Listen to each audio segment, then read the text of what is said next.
بھارت کے بارے میں بھی بولا ہو اس وجہ سے نہیں بولتے. نہ آپ کو مریم نواز نظر آتی ہیں یہ بولتے ہوئے. مریم نواز کو ویسے تو بہت خیال آتا ہے کہ ہمیں انٹرفیئر نہیں کرنا چاہیے افغانستان کے معاملات میں، لیکن ان کو یہ خیال نہیں آتا کہ کبھی وہ کشمیر کے بارے میں بھی بات کریں. یہ جو دوغلی پالیسی ہے وہ اس بات کا ثبوت ہے کہ یہ کوئی خواتین کی خیرخواہ نہیں ہے. ہم تو کہتے ہیں کہ چاہے وہ افغانستان کی خواتین ہوں، چاہے وہ فلسطین کی خواتین ہوں، چاہے وہ جو باپردہ خواتین ہیں جن کے ساتھ روز ہم ویڈیوز دیکھتے ہیں یورپ میں، امریکہ میں، برطانیہ میں، ان کو کوئی دھکے دے رہا ہے، کوئی ان کو قتل کر دیتا ہے، کوئی ان کے ساتھ ان کی توہین کرتا ہے. ہم چاہتے ہیں کہ چاہے وہ مسلمان ہوں یا غیر مسلم، کسی بھی مذہب سے تعلق رکھتی ہوں، خواتین ہوں، بچے ہوں، جوان ہوں، بزرگ ہوں، سب کے حقوق کا خیال رکھنا چاہیے، چاہے وہ کسی بھی علاقہ سے ہوں. صرف یہ نہیں کہ جہاں امریکہ کا فائدہ ہے یا انڈیا کا فائدہ ہے وہاں آپ بولنے لگ جائیں، جہاں بڑے ان ممالک کا نقصان ہے وہاں آپ نہ بولیں اور وہاں آپ کو یہ حقوق نظر نہ آئے. تو پاکستان نے کھل کر اب اس کے اوپر بات کرنا شروع کر دی ہے، جو میں سمجھتا ہوں کہ ہماری پچھلی حکومتوں کی ناکامی تھی. بالآخر جو ہماری موجودہ حکومت ہے اس نے اس پر کام کیا ہے. مراد علی شاہ کے حوالے سے تیسرا دورہ ہے اس کا، اور جو مراد علی شاہ پچھلے 3 ماہ میں تیسرا دورہ کر رہے ہیں امریکہ کا، اور امریکہ میں وہ جاتے ہیں اور وہاں جا کر وہ ان کا کوئی یہ پرائیویٹ دورہ نہیں ہوتا بلکہ وہ وہاں پر مختلف لوگوں سے ملاقاتیں بھی کرتے ہیں اور امریکہ کے جو آفیشلز ہیں ان کے ساتھ ملاقاتیں کرتے ہیں. یہ کیا کھچڑی بنا رہا ہے بلاول زرداری. کبھی بلاول زرداری خود جاتا ہے، کبھی ان کا کوئی اور نمائندہ جاتا ہے، اور مراد شاہ سندھ کا سودا کرنے جاتا ہے یا سندھ کے لوگوں کو بیچنے جاتا ہے. یہ کرنے کیا جاتا ہے اس کے اوپر بھی یہ ضرور دیکھنا ہوگا کہ وہ وزیر اعلیٰ ہے سندھ کا، اور وہ سندھ کو چھوڑ کے ایک ہفتے 10 دن کے لیے وہ امریکہ چلا جاتا ہے. تو کون سا ایسا کام ہے جو امریکہ میں کرنا ہے؟ اور اگر امریکہ میں اس کے کام اتنے ضروری ہیں تو پھر ان کو ریزائن دینا چاہیے.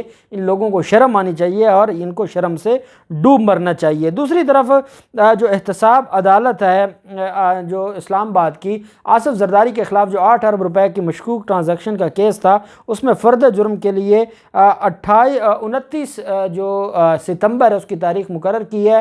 مشتاق جو کہ فرنٹ مین تھا آصف زرداری کو، اس کو اشتہاری ڈکلیئر کر دیا گیا ہے اور 29 ستمبر کی تاریخ مقرر کی گئی ہے. عمران خان، وزیر اعظم عمران خان اور پاکستان تحریک انصاف نے آج کنٹونمنٹ بورڈ کا بھی الیکشن جیت لیا ہے. پنجاب میں بھی پہلے نمبر پر پاکستان تحریک انصاف ہے، خیبر پختونخوا میں بھی پاکستان تحریک انصاف پہلے نمبر پر ہے، سندھ میں بھی انہوں نے جو وہاں پر بھی مسلم لیگ نون سے زیادہ سیٹیں لی ہیں. صرف بات یہ ہے کہ جو پاکستان پیپلز پارٹی ہے وہ آپ دیکھ لیں کنٹونمنٹ بورڈ کے الیکشن میں وہ تو ایم کیو ایم سے بھی کم سیٹیں ہیں. اچھا ان کی سیٹیں ہیں بھی تو سندھ میں ہی ہیں.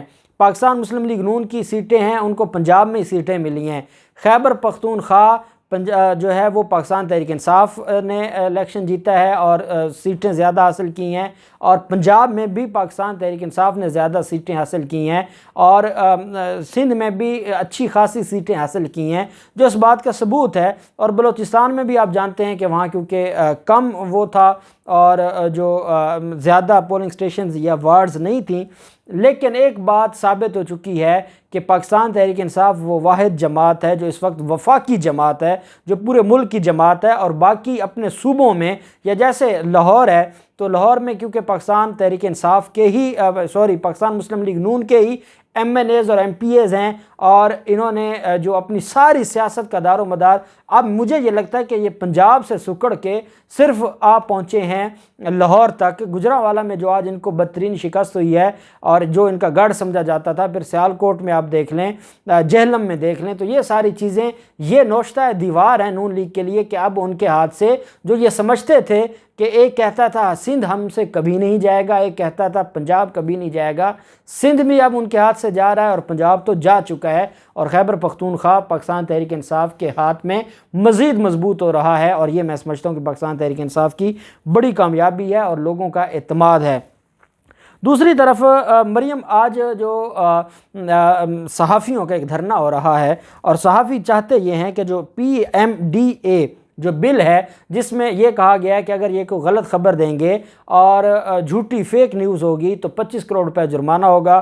یہ کہا گیا کہ اگر یہ اپنے جو میڈیا ورکرز ہیں ان کو تنخواہیں نہیں دیں گے تو ایک کمیشن بنایا جائے گا، وہ کمیشن ان کی بات سنے گا اور کمیشن انصاف دے گا میڈیا ورکرز کو جو دھکے کھاتے ہیں، جنہوں نے خودکشیاں کی ہیں، 8-8 9-9 ماہ، ایک سال وہ کام کرتے ہیں، رپورٹرز ہیں، سارا دن روڈوں پر دھکے کھاتے ہیں، ان کو تنخواہیں نہیں دیتے، سوائے چند اینکرز کو پورے میڈیا ورکرز کو کچھ نہیں ملتا، اور ان کو انصاف دینے کے لیے یہ بل آ رہا ہے اور اس پر تکلیف ہے۔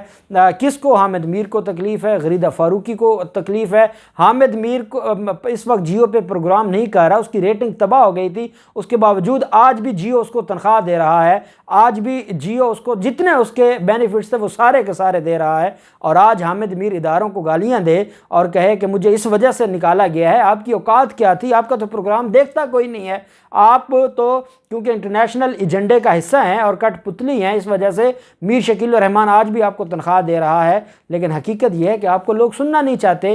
انہوں نے دھرنا دیا، اس میں جو وہ لوگ جن کو نکالا گیا تھا سرکاری ملازمین سپریم کورٹ کے حکم سے، وہ بھی آ گئے، باقی مسلم لیگ نون کے بھی لوگ تھے، اور اشاد خاقان عباسی آیا، اس کے ساتھ چند لوگ آئے، مریم اورنگزیب نے جا کے تقریر کی اور جو حکومت ہے اس کے خلاف باتیں کی، حامد میر نے، غریدہ فاروقی نے، سب نے اپنا غصہ اتارا، اور انہوں نے کہا کہ ہم دھرنا دیں گے، اور دھرنا دے کر ہم کل بھی جو سیشن ہے 4 بجے اس میں بھی ہم یہاں پر دھرنا دے کے رکھیں گے، اور اس کے بعد بھی دھرنا چلے گا۔ اور حقیقت یہ ہے کہ ڈی چوک پر جہاں شام ٹائم 400 سے 350 400 لوگ نظر آتے تھے، وہاں اب 50 بھی نہیں بچا۔ کہاں کون سے آپ دھرنے دے سکتے ہیں؟ آپ کی یہ ہے طاقت کہ 126 دن کا دھرنا دیں؟ آپ نہیں کر سکتے۔ آپ کرائے پر لوگوں کو لائے تھے، وہ چلے گئے ہیں، اب آپ بھی اٹھ کر چلے جائیں۔